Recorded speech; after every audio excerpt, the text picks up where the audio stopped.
अध्याय 5। नारद जी कहने लगे, हे राजन, वैशाख मास सब धर्मों, सब प्रकार के वर्षों, सब महीनों से और सब दानों से अधिक क्यों है? ये महाप्रयाग अब मैं तेरे सामने कहता हूँ, तो ध्यान से सुन। जब सब युगों का अंत होता है तब सब देवताओं के राजा शेषशायी विष्णु भगवान संपूर्ण लोक जीवों को अपने उदर में समेट समुद्र में शयन करते हैं और योग माया के प्रताप से अनेक एकता को प्राप्त होते हैं एवं एक निमेष व्यक्ति होने पर वेद प्रार्थना करके भगवान को जगाते हैं। तब भगवान ने अपने उदर में स्थित जीवों की रक्षा की और उन्हें अपने अपने कर्मों का फल देने के लिए सृष्टि के रचने का मन विचार किया।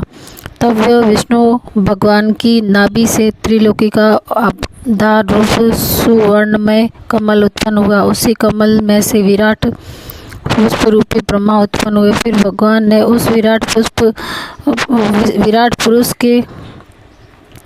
पुरुष में 14 भुवन उत्पन्न किए, जिसके भिन्न भिन्न प्रकार के कर्म और आशय हैं। ऐसे अनेकों प्राणी के समूह रचे। फिर सत रज तम तीनों गुण प्रकृति मर्यादा और भुवनों के स्वामी रचे। तत्पश्चात वर्णाश्रम के विभाग करके धर्म की कल्पना करते भय चारों वेद तंत्र स्मृति पुराण इतिहास रचकर धर्म की रक्षा कर निर्मित इसके प्रवर्तक ऋषि प्रकट किए। इन ऋषियों ने अलग अलग वर्णों के अलग अलग धर्म प्रवर्त किए। उन पर संपूर्ण प्रजा श्रद्धा करने लगी। संपूर्ण प्रजा अपने अपने अष्टमी चौथ धर्मों में प्रवृत्त है या नहीं, यह देखने के लिए साक्षात अविनाशी सर्वांतर्यामी भगवान डर दिखाने और परीक्षा के निमित्त आए। प्रजा संपूर्ण धर्मों को किस समय करे, ऐसी भगवान चिंता करने लगे। मैंने वर्षा काल निर्माण किया। इसमें जहाँ कीचड़ आदि में फंस दुखी हो रही है, जिसमें सब धर्मों को नहीं कर सकती, वह दुख देख क्रोध उत्पन्न होता है। मन प्रसन्न नहीं, मेरे देखते कोई दुख नहीं पाता, अतएव उन्हें देख।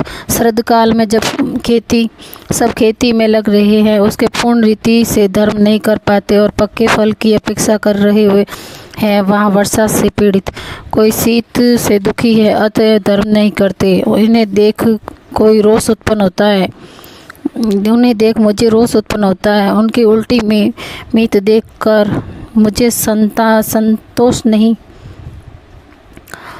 हेमंत ऋतु में सर्दी के मारे कोई प्रातःकाल नहीं उठता।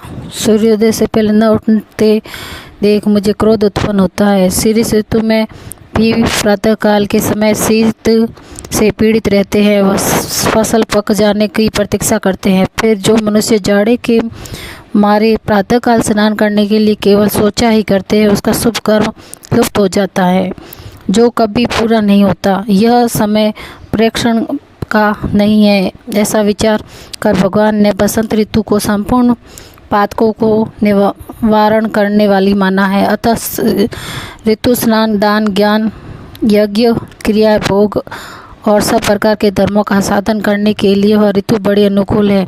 इस ऋतु में भगवान सब वस्तुओं को बिना प्रयास ही प्राप्त करते हैं। जिस किसी रीति से द्रव्य द्वारा देहधारियों की दृष्टि हो जाए है, जो भगवान के भरोसे रहने वाले लोगों के धर्म का साधन ही द्रव्य है। बसंत ऋतु में संपूर्ण द्रव्य लोगों को सुखदायक होता है। दान योग्य धर्म योग्य और सब कुछ भोगने योग्य निर्धन लूले लंगड़े व्याकुल और महात्माओं को संपूर्ण द्रव्य और जलादि सुलभ है, इसमें संशय नहीं है। प्रियजन इन द्रव्यों से अपना हित साधन करते हैं। पत्र पुष्प फल शाकादि प्रिय वचन माला तांबूल चंदन पग धोना तथा नम्रता से साधन करते हैं।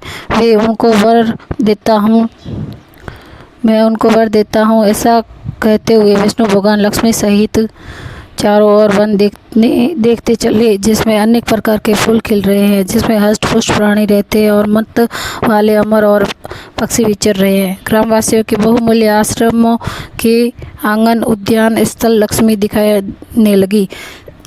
देवता मुनि स्वर सिद्ध चारण गंधर्व किन्नर नाग राक्षस सब स्तुति करते हैं। वर्णाश्रम प्रवासियों के घरों में जाकर मीन की क्रांति के कर्म की संक्रांति तक लक्ष्मी और सब देवताओं की मुनियों सहित भगवान रह करके लोगों के कर्मों का निरीक्षण करते हैं।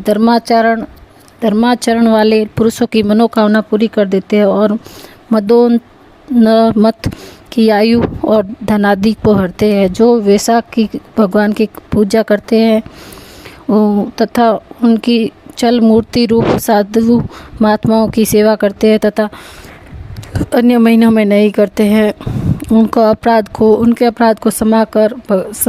भगवान क्षमा कर देते हैं।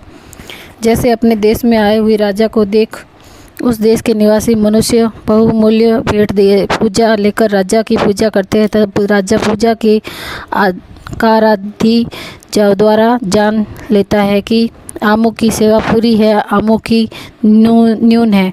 जो पूजा अधिक हुए तो प्रसन्न हुए, न निश्चय ही ऐसे मनोवांछित फल देते हैं, और जिनकी पूजा सेवा ठीक नहीं है उसे दंड देते हैं। ऐसे ही विष्णु भगवान वैशाख मास में जो अच्छी रीति से पूजा करते हैं उन्हें मनोवांछित फल देते हैं, और जो नहीं करते उनके धन आदि को हर लेते हैं।